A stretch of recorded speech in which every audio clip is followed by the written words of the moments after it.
국회 과방위 국민의힘 간사 박성중 의원입니다.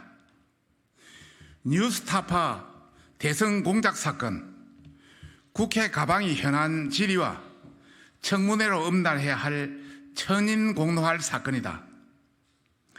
민주당은 국민의힘과 함께 진상조사에 나설 것을 촉구한다.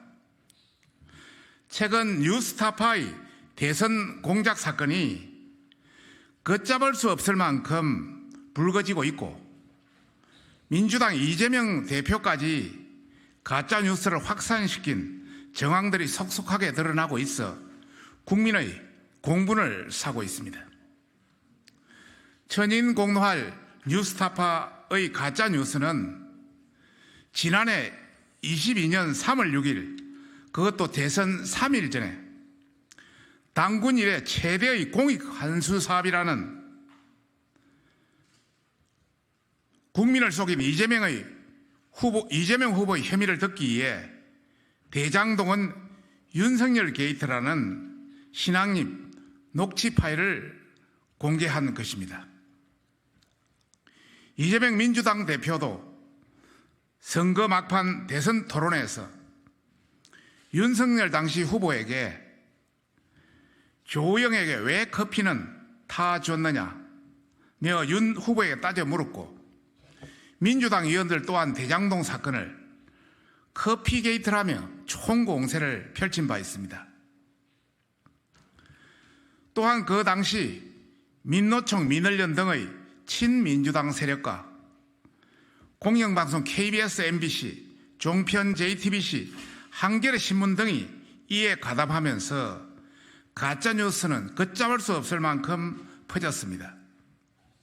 특히 2021년 9월 15일 대선 6개월 전에 은노련 위원장 출신 신학님의 녹취 파일이 만들어졌지만은 뉴스타파는 대선을 3일 앞두고서야 파일을 공개했습니다.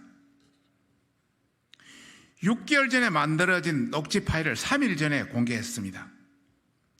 이는 이재명을 당선시키기 위해 뉴스타파, 친민주당 세력이 모두 결탁해서 대선 공작을 자행한 명백한 증거입니다. 비슷한 사례는 예전에도 있었습니다. 2002년 대선 때의 김대엽 병풍 사건도 대선 6개월을 앞둔 시점에서 당시 이해창 후보의 아들이 돈을 주고 병력을 면제받았다는 의혹을 제기해서 그 당시 이 후보의 지지율을 11.8% 떨어뜨렸습니다. 또한 2008년 광우병 시기 때도 MBC PD 수첩의 가짜 뉴스로 인해 괴담이 확산된 바 있습니다. 당시 이명박 정부는 큰 타격을 받아 국민의 지지를 잃었습니다.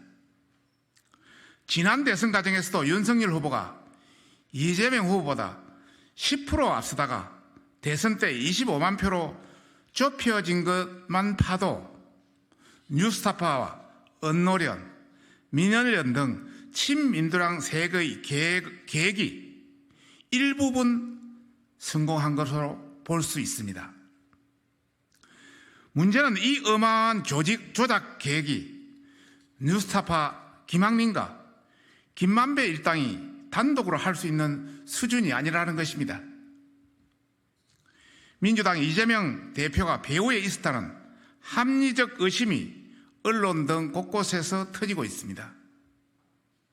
하지만 이 가짜 뉴스를 끝도 없이 확산시킨 민주당과 이재명 대표는 철저히 이 사실을 묵인하고 있습니다.